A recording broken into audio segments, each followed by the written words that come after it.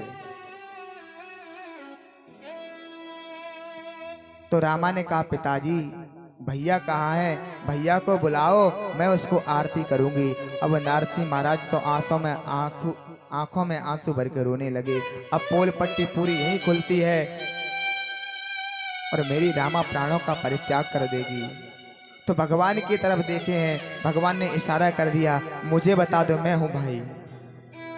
नरसिंह जी कहने लगे रामा ये देख तेरा भाई है। और भगवान जी आज चौक पर खड़े हो गए। तो रामा ने रोते हुए कहा अरे भैया तू इतना बड़ा हो गया आज, मैंने तुझे कब से नहीं देखा है। और दौड़ करके भगवान को हृदय से लगा लिया। भगवान के भी आंसू आ गए। भगवान कहते हैं मेरी भी कोई बहन नहीं थी, आज मुझे सच्ची बहन मिली है। रामा के आंसू भगवान ने अपने पीतांबर से पहुंचे हैं। तो गांव की जो स्त्रियां थी वो समझ गई ये साक्षात भगवान है। और रामा से कहने लगी रामा ये तो भगवान है। पर भगवान ने वही बात पलट दी। बोले सेठ जी वो भात की पत्री होगी वो कहाँ है, वो जरा मुझे दो। और जैसे ही भात की पत्री दी है सेठ जी ने बड़े गर्व के साथ पढ़ना प्रारंभ किया है कि 2 कुंटल बादाम के भगवान ने 4 कुंटल बादाम पटक दिए। 4 कुंटल काजू के भगवान ने 8 कुंटल काजू पटक दिए। 10 बर्तन सोने के भगवान ने 50 बर्तन सोने के पटक दिए। महाराज इतना सोना चांदी की बरसात करी है कि जो रामा के ससुर है उन्होंने अपनी पगड़ी उतार करके नरसिंह जी के चरणों में धर दी। तो ये नरसिंह जी के ससुर का भात नहीं भरा है, ये नरसिंह जी के भजन के लिए भगवान ने भात भरा है। भगवान कहते हैं ये यथा माम प्रपद्यन्ते तां तथैव भजाम्यहम् शक्रदेव प्रपन्नाय तवास्मीति च याचते अभयं सर्वभूतेभ्यो। मैं उसको सभी भूत प्राणियों से अभय कर देता हूं जो एक बार मेरा हो जाता है। एक बार जो प्रेम से कहता मैं प्रभु तेरा, कर देता मैं अभय उसे, यह वचन है मेरा। और देखिए कि भगवान ने न जाने कितने भक्तों पर ऐसे कलयुग में कृपा करी है। लोग कहते हैं कि भगवान को किसने प्रत्यक्ष देखा है।